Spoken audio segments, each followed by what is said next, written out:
Welcome back to the Jeremiah Show. My very special guest today is JoJo Foote and the JoJo Foote Band. Listening to his music throughout the show here, we've been traveling through some of the cities and towns that he's lived in his life and going over the milestones and each one of those. We're now going over in mid. We're going what east? I guess we're going east into the country to Nashville. So, real quick, I visited Nashville once on my way to Memphis and Graceland, and I spent a night, popping in and out of the music venues, and I've always wanted to go back. It's been, more time there. There's such great music, such great clubs and history. But I remember Graceland more clearly. It was a bright, sunny day, blue skies, not a cloud anywhere in sight. And the walls of Graceland were stark white, and there's broken glass embedded on the stucco on the top of the wall, probably to keep out the droves of Elvis fans who had made the pilgrimage to see his home and jumped the wall. Discouraged them, I guess, to jump the wall. The staff was protesting out front. They were all African American, and they were walking up and down in front of the gate at Graceland with signs. One of them shoved a handwritten, very poorly spelled flyer into my hand. And from what I could make out of it, they were very mad at Priscilla Presley for some reason. They felt they weren't being treated fairly, and they wanted everyone to know. And I couldn't help feel uncomfortable, sorry for them and on their side, and a little bit ashamed, even though I didn't know what was wrong. But I felt a little bit ashamed to be there at that exact moment. And it just always stuck out to me, that Graceland and what happened that day. But me and my friend climbed the wall, and we stood high above the picketing staff, and our eyes took in Graceland from both sides of the wall. JoJo Foote moved to Nashville from Los Angeles, and he recorded his new EP there. JoJo, welcome back. Tell us about your Nashville and your Tennessee experience. Well, yeah, to clarify, I didn't move there, but I spent some time there to do my recording, the latest one there. How that happened was my producer, Jeff Trott, for this session. I've known Jeff for years. We'd worked together on a session in LA. Anyway, he's also from San Francisco area too. So we went back a few years. I wanted to do another single that I had been thinking of recording back there anyway, but I wanted him to produce it. So I got in touch with him. And at first I thought maybe I'd have him come to LA and we could do it out here. He says, well, I got a better idea. Why don't you come to Nashville? So I did. So I went out to Nashville. I stayed with Jeff, and he produced my latest single. And we used, some members from Sheryl Crow's band, Miranda Lambert, Eric Church, just great, the best of the Nashville session guys. In fact, my guitar player was named Guitar Player of the Year like 3 times in a row. His name is Rob McNelly. Look him up. He's a fabulous guitar player, great guy too. We had Billy Justino on keyboards. He's Eric Church's musical director and keyboard player. And then, of course, I played bass and some guitar.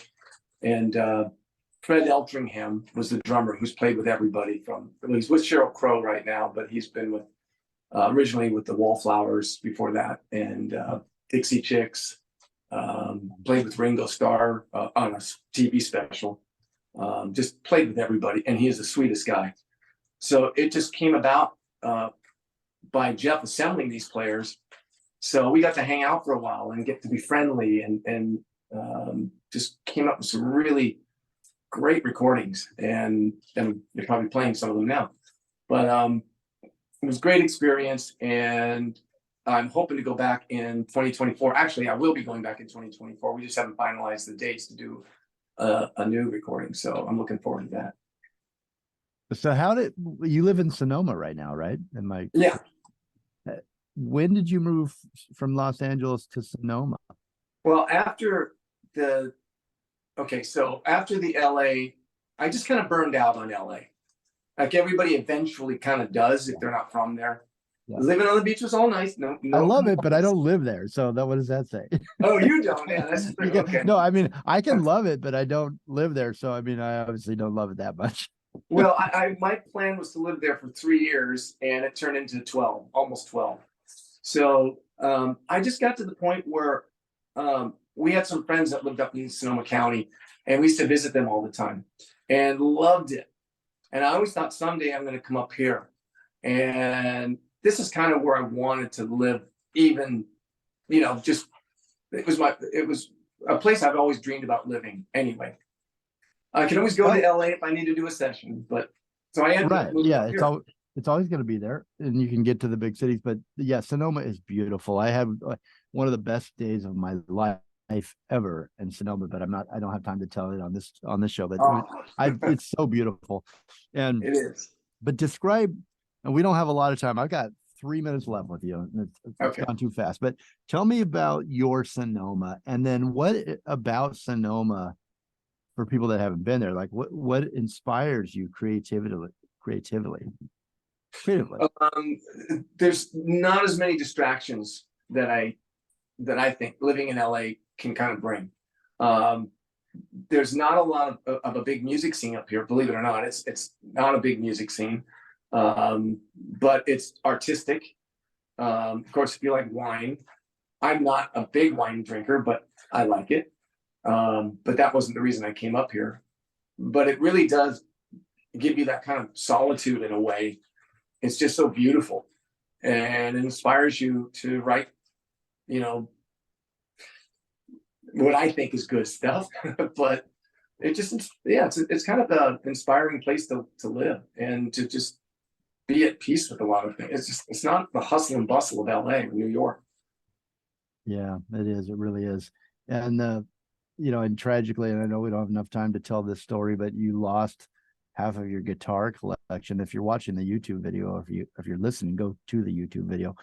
But Jojo has his guitars hanging behind him. Some of them you lost half of them in the Sonoma fires. Yeah, we did. Yeah, the whole house, the studio, everything went up. But we've rebuilt since. It was 5 years ago, but we're good now. And in fact, the song "Devil Chase" is partially written about that experience. So if anybody's listening, it's kind of a off color, but it's the lyrics tend to kind of like draw from that experience. Well, we're going to go to break. We're going to end the show today with your new single that you're here to talk about. And it's Plain Sight. Do you want to set that up for us at all? Yeah, Plain Sight, recorded in Nashville. And it's a song that's basically sort of about the climate.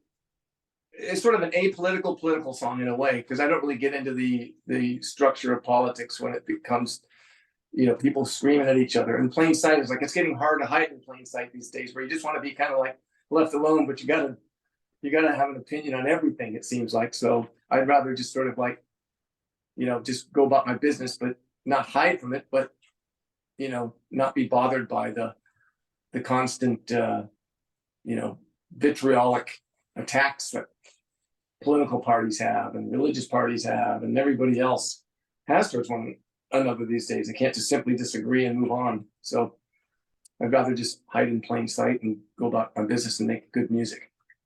I think that's a smart plan. I like that. Jojo Foot, man, it's been a good hour to get to know you for the first time, and you're now a family with the show here. So I hope we get to see you and you come back often with more great music. Again, we're gonna play Plain Sight for you right now, and I'm gonna give you final words. Jojo, do you have anybody you want to thank or any final thoughts? Well, I want to thank you, Jeremiah, because I got to say something to the listeners. You're crazy not to listen to this man.